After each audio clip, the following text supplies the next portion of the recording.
Hey, what's up guys? Scott with Northern Rider. We're going to unbox the Super ATV Black Ops Series winch today. I got the 3500 because I have an ATV and I don't need anything more powerful than that.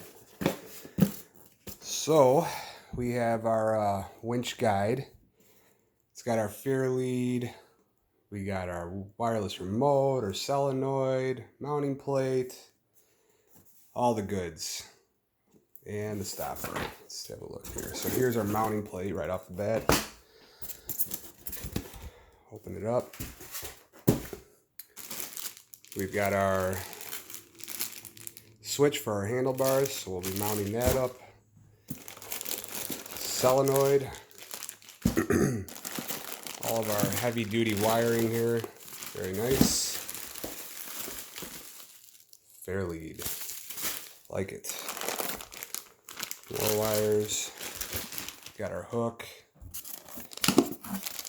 Wireless remote with batteries. The quality looks a lot nicer. Super ATVs really come a long way with these Black Ops series. They are awesome. So there it is right there. Pull it out and take a look at it. Heavy. Oof. So it comes with 50 foot of synthetic rope.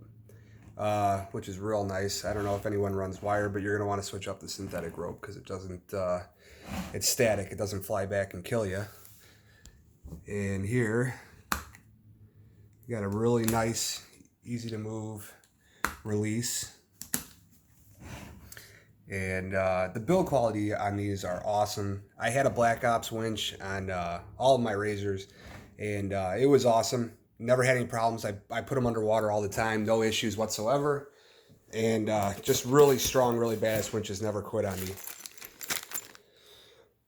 Here's some connectors. This is the stopper, which is really badass that they provide that as well.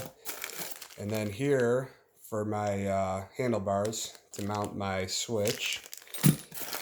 And we got all the mounting hardware. So that's it. Guys, I highly recommend, if you're going to do any mods to any vehicle that you just bought, whether it be a Razor, Maverick, whatever, side-by-side or ATV, always get a winch first. It doesn't matter how big you go with a lift, how big your tires are, how big the paddle on the tires are, you're going to get stuck. And when you get stuck, you want this bad boy pulling you out. Thanks for watching. We'll see you guys next time.